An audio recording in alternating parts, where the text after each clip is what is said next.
My name is Lynn Martin. I'm the pastor here, and I would like to welcome you to the last main event of our anniversary weekend. Last night we had a banquet celebrating our 125th year in operation. Today, this morning, we had worship featuring a former minister who is with us here, Dr. Tom Webster, who is now an associate conference minister in the Penn Central Conference. And then this afternoon, we're enjoying together this concert featuring Zach Ginsel. So thank you for coming. 125 years ago, this mission began, and we still consider ourselves a mission. We're very pleased to celebrate our part in the community. I do want to invite you, each and every one, to a short reception after this presentation. We have lots of cookies, lots of sweets, and beverages to go along with it. Also, we have on display lots of things that came out of what we call the Century Box. 25 years ago, when we celebrated 100 years of our anniversary, we deposited in a metal box items that might be of interest to this generation celebrating the 125th. So, all of those items are now on display, and you're welcome to, of course, enjoy back here in our fellowship area, to my left, to your right. Enjoy refreshments, enjoy some of those things that came out of the box, and we are going to fill that box in the next couple of weeks with things that hopefully will remind people 25 years from now what we are doing today, what we have done in the interval. So thanks again. Restrooms, if you need them. There are a set of restrooms downstairs, out in the foyer. If you go to my left, you'll see stairs going down. There are restrooms there. There are also restrooms if you take this door out here to the right and go into the fellowship area. There are restrooms there as well. I think I've covered everything. Anybody need and did not get a little bulletin of the presentation that we are about to enjoy? We do have several bulletins left. Okay. Very good. We will turn things over to our musician.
this beautiful September afternoon with us here at St. Lucas, and it's good to see you all. Real quickly, I know we have lots of organists and organ enthusiasts here in the room, but there are probably some people in the room who really aren't exactly sure how all that loud sound comes out. So I'd just like to take a few moments to show you, and thanks to Reverend John Schrader, who let me borrow a lot of organ pipes. These aren't from an organ that's playing, though. This is of his private collection. And at any time afterward, you're free to come up here and take a look. My one caution is that the metal is mostly lead, so you might not want to, you can blow in it, but just... So this, for example, this is an organ pipe. This particular instrument has almost 3,000 pipes in it, and they're mostly up there, and up there, and there are some back up there as well. But organ pipes in and of themselves are pretty simple. If you've ever blown across a bottle and made a sound, you've played an organ pipe pretty much. That's an example of a closed pipe. This is an example of an open pipe. It's open at the top. Air comes in from the bottom. This little bit right here is called the mouth, and that's where the sound happens.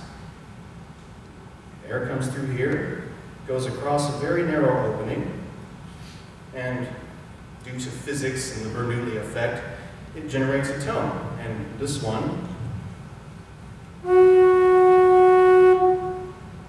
that's a sound. Now, just one by itself is not all that impressive. It's when you combine a lot of them together that you get the big sounds that we just heard. So, this is a medium-sized pipe. Here's a little tiny one. Same idea. And they're sometimes made of wood. Here's a large one. And it has here what almost looks like a rolling pin stuck in the end of it. That's a stopper. And what that does is it makes it even deeper. More physics. If you stop the end of a pipe, like a bottle, it'll resonate at a lower frequency. Waves, sound waves, again, physics. But it works. Now, the pipe organ has been around, I guess since, well, so they say, ancient Alexandria. There was a library there, and, who was it? I should know this, but the hydraulis. It was a water-powered organ, and calliopes, pipe organs, oh, thanks, here's a good picture. So we see all these different pipes. This idea has been around for a couple thousand years, give or take. What we see are some ranks of pipe. In the back, there's one rank. You see they all look pretty similar. And there's some in the middle that look different. Each one of those ranks has a particular timbre throughout the scale. So, again, these are up here. Depending on the way they're made, the way they're shaped, they have different sounds. This is a very thin one, as you see.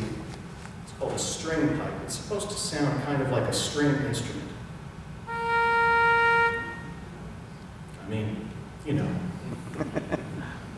But aside from these, which are the most common types of organ pipes, called flue pipes, there are also reed pipes. And those actually have metal reed in them, kind of like a clarinet or a saxophone. And it's hard to see from far away, but again, come up here afterward and take a look. There's a little brass reed which vibrates against a brass piece called a shallot. If it were a clarinet or saxophone, you could call that the mouthpiece. Same idea. And this here is a wire that holds it against the shallot. That fits inside this. And that physical reed vibrates. Now, normally you'd never want to blow into one of these with your mouth because the condensation it's not good for it, metal. But as Reverend Schrader said, his grandson has already had a lot of fun with these. Sounds kind of like a goat, but it's called a clarinet. Yeah, okay. But that's the idea. Now, it's also a really big one here.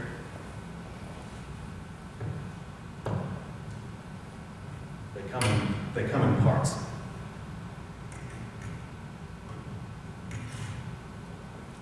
This long bit is called the resonator. Now, this is,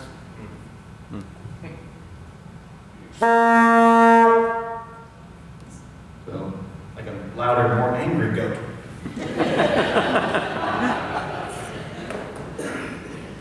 So there you are.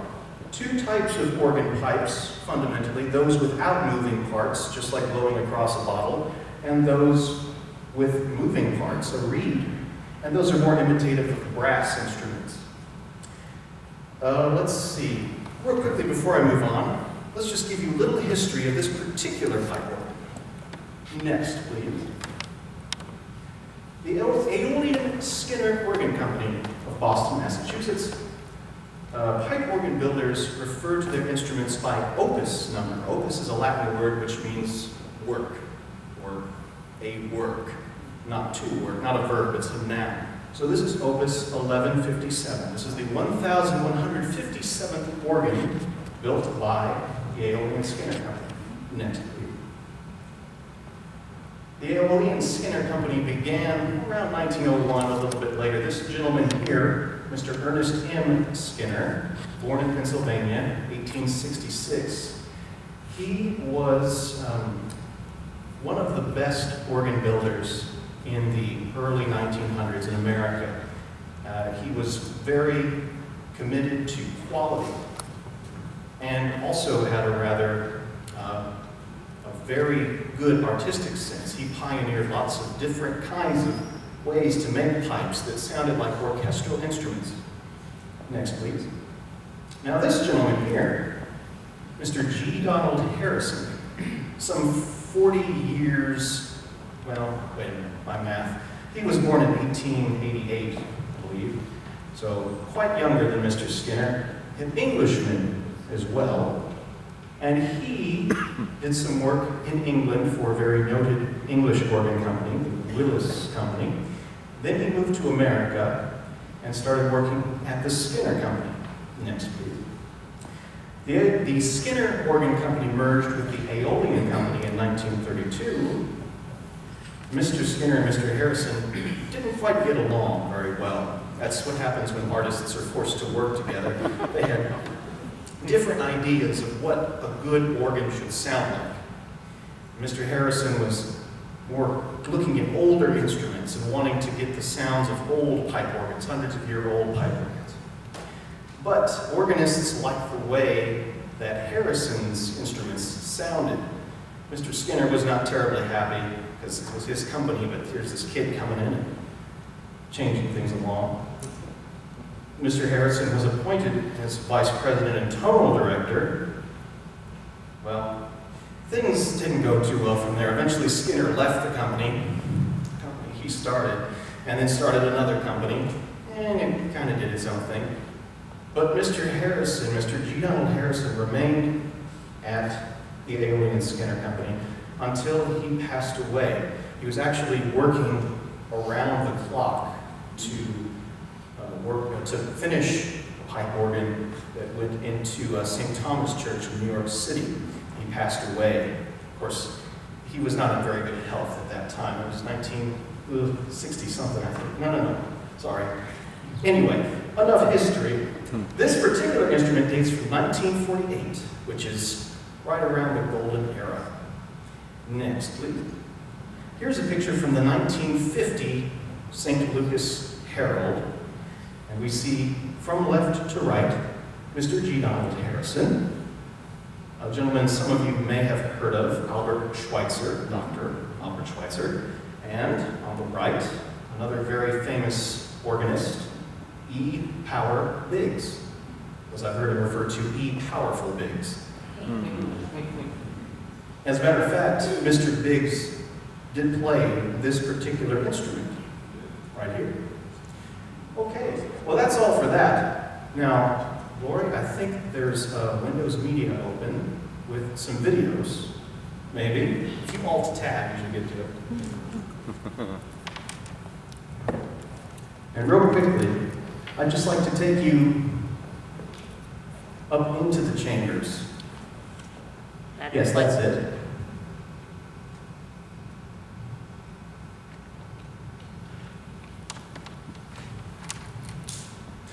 So there's a view we're familiar with. But that's inside this side over here. And you see we have different ranks of pipe. We have some very, very tall wooden pipes there. And I'd like to play them for you at the same time. Unfortunately, I can't see this from back there, so we'll just let that go a little bit. Well, no, sorry. Oh, Kathy, you can play it. Draw the 8-foot diapason on the grate. Actually, now draw the 8-foot Spitzboot. Well, okay. So we see these pipes. They're all up and on that side. And you see how they look so similar, but they get smaller and smaller and smaller. They all sound very similar, but they're higher in pitch. There's a rank of pipes the longest one is 4 feet tall, and it goes all the way up. And then there's one where the longest is only 2 feet tall. And the shortest one is itty bitty. And you can hear it kind of, but more dogs can hear it than people. And then above, we have some pipe work that was put in just a decade ago by the Building and Wood Company of Indianapolis. We see that 4 ranks of pipe. That is called a mixture. It's a set of pipes that all play together and are very high pitched, but they add brilliance to the tone. Here are some more pipes. Now we see that in the back. That is not 1948 vintage right there. That is 2003 vintage. That's a circuit board. One of the things that happens to organs, the pipes themselves don't wear out, but everything else supporting the pipes tends to wear out over time, especially the electronics. We see that, what is that? Things are moving and closing and opening. Organ pipes play at 1 volume only. So if you want things to get quieter, you have to put the pipes inside a box and you can vary the shutters. Here we are on the other side. And again, we're seeing some 2003 technology right there. I don't know why I thought you would think that's very interesting, but it's not. Unless you're into computers. There's lots of diodes and resistors, etc. And here we see some more wooden pipes that look very similar to these wooden pipes here. They're from the board. Kathy, would you play the low C on the board on the pedal?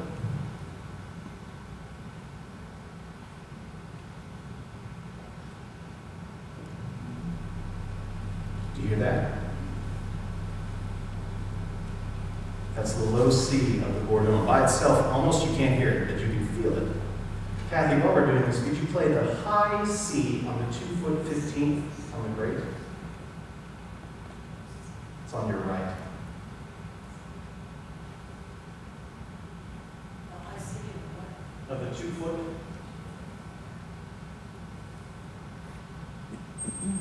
Do you hear that? It's not your hearing aids. That's one of the very smallest pipes in the instrument. Okay, thanks, that's enough. Now we go inside what's called the swell. And here we see a whole bunch of pipes crowded inside this box. And those right there in front of you are some reed pipes. They have a very brassy tone to them. And that's over on this side of the instrument. We see some low pipes from the strings. We see, Kathy, would you get ready with the low C on the 16-foot fagot on the swell? Just get ready.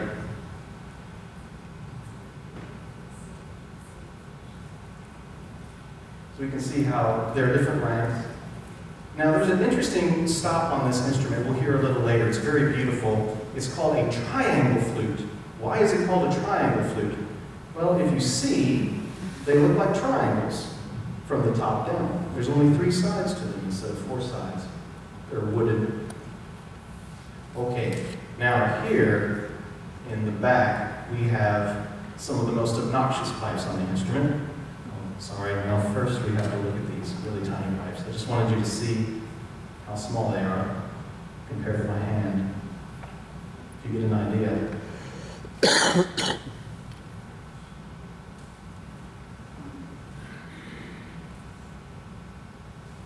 Okay.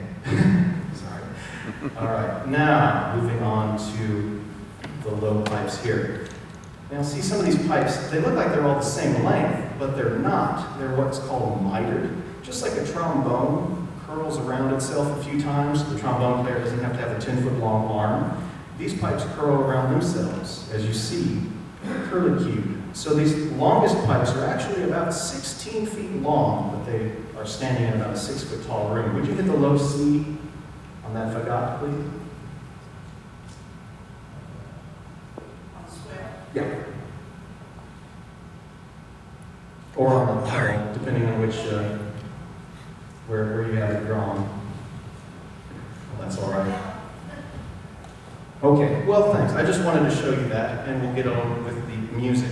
In the next piece, you'll hear a dialogue between some of the reed pipes and the flute pipes on the instrument.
Johann Sebastian Bach.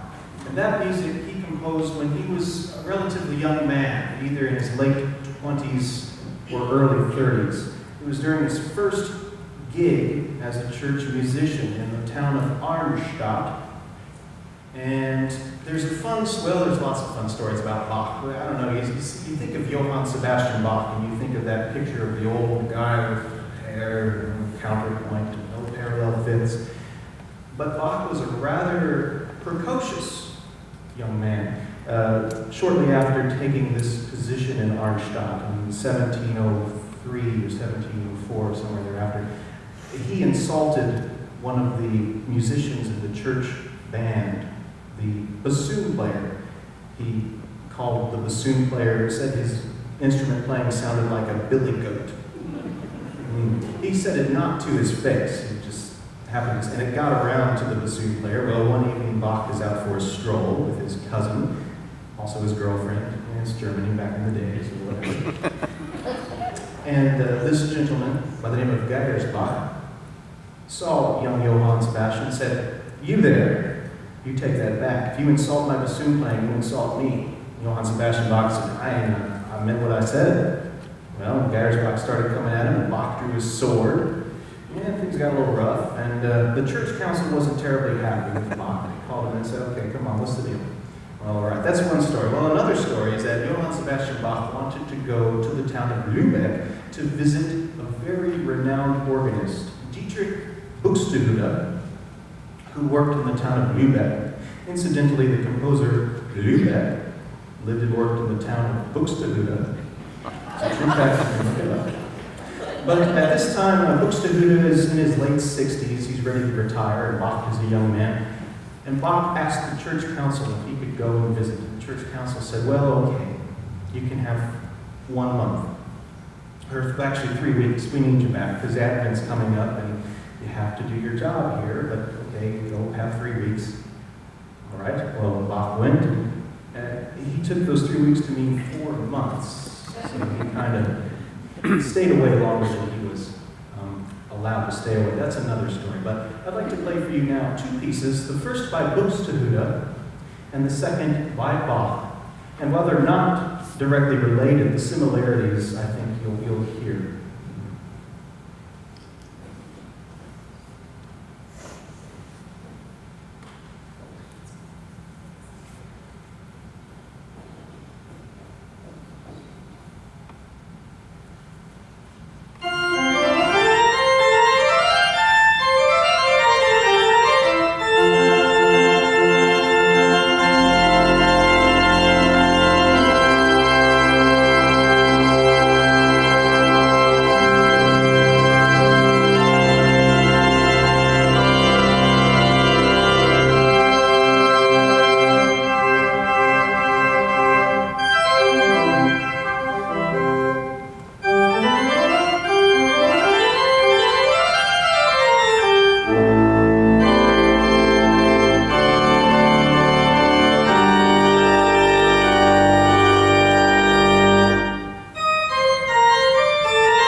Buxtehude and other organ music like that, the loud music can get a little tiring after a while because there's just so much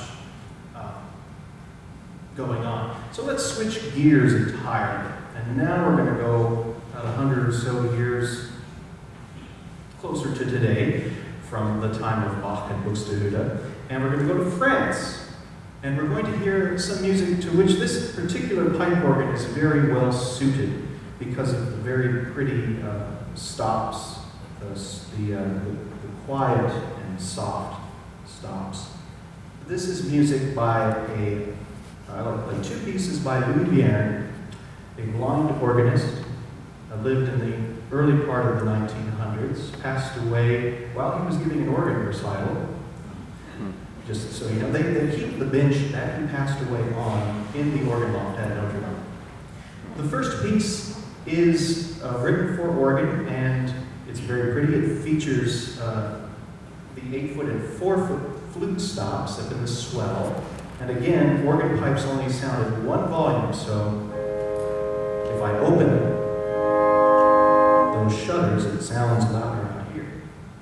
And then we'll hear a piece that he wrote shortly after he won the position of organist at Notre Dame in Paris. Although the piece he wrote was actually for one of his mentors, Charles-Marie Widor, who wrote the famous Widor Toccata, who was organist at Saint-Sulpice, also in Paris. And the second piece is written for 2 organs and choir. There's no choir here tonight, and there's only 1 organ tonight, so you'll have to imagine the choir singing Kyrie eleison, and then Christe eleison, and then Kyrie eleison again. And the Christe eleison is much less loud. You'll hear that's the nice part, and then it gets loud and angry. But first, nice quiet piece.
is where that piece of music had its premiere. The next organist to serve as Saint-Sulpice after Charles Villard is Marcel Dupré. And Marcel Dupré started the modern French school of having an improvisation at the end of a recital. I am definitely not Marcel Dupré, not at all. However, I would like to finish this concert with an improvisation. And you should all have staff paper. Now that staff paper, if you'd like to write out a melody, you can, but you also can pick a hymn, and there are 2 hymnals at your disposal. There's the red one, and there's the blue one, which says the hymnal on it. And what I'd like to do is then, after a little bit more music, then I'll pick one out of, and this is difficult, but there's an offering plate in the middle of the aisle. And if you have a suggestion, put it in there and then we'll pick one out at random. But here are 2 pieces by Marcel Dupré, and they're both, as you see, have Latin titles. This first one is based on something from the Song of Solomon, one of my favorite books of the Bible. And also, the next one is based on a Gregorian chant, which might have been familiar with a lot of church-going folks at that time. So here are 2 pieces by Marcel Dupré.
So I guess that's, you know when church is over, when those big chords happen. The French love their big chords. If you don't hear a long, big chord, you still have some church right.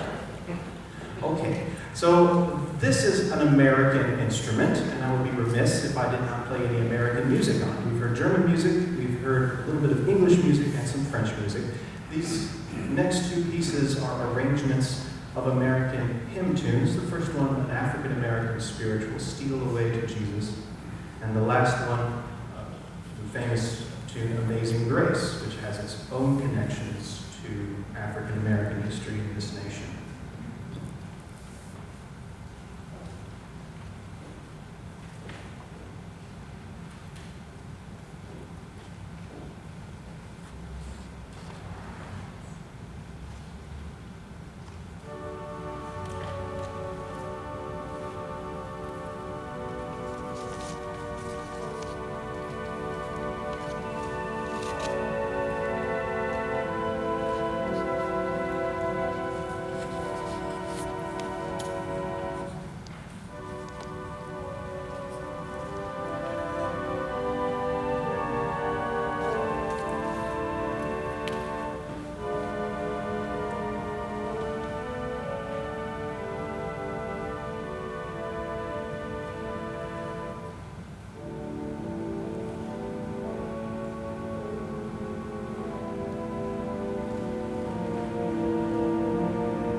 did a lot of acrobatics back here.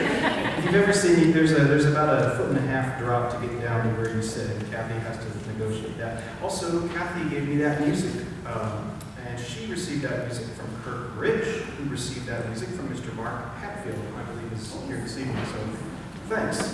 It's a fun arrangement. Okay, I see some people are going up to, oh, sorry, Kathy. I need to step on you. I see some folks are going up now to put in the, tell you what, Kathy, would you mind drawing at random? Or actually, would you just bring it?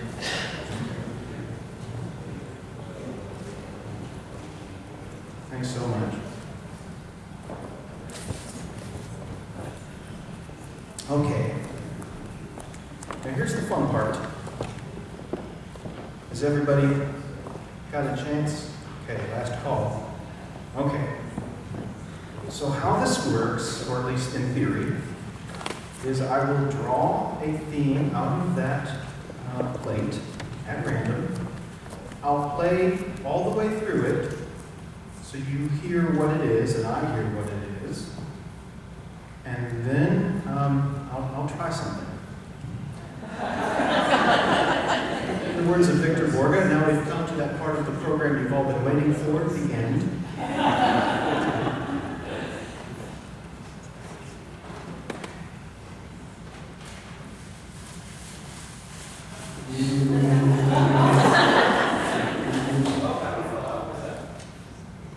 This one wanted to be played, it fell out.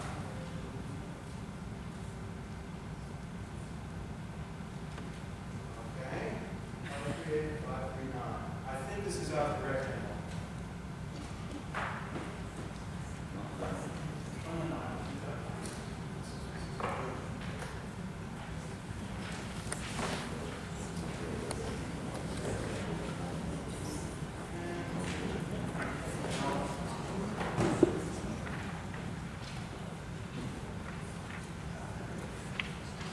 I'm sorry, I picked one and it just had a number on it, and I don't know if it's out of the red book or the blue book. I'm sorry, we'll have to pick another one.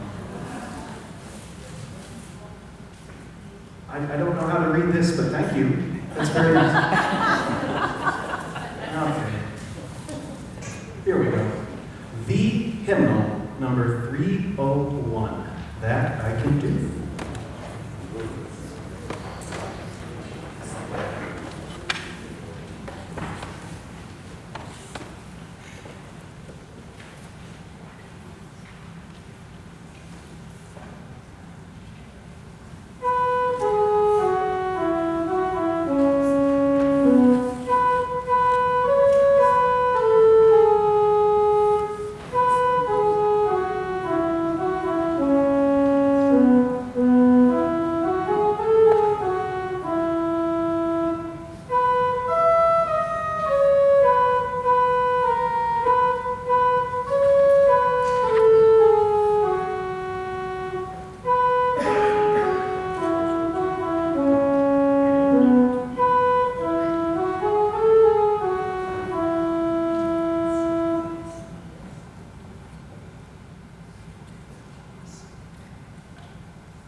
Thank you all very much. And you are dismissed. Be sure to visit the fellowship hall through that door for more mined food and history. And if you have any questions, unfortunately I need to go to a rehearsal very quickly, but I might be able to stick around for just a second. But please feel free to take a look at the organ pipes, etc. Thank you very much.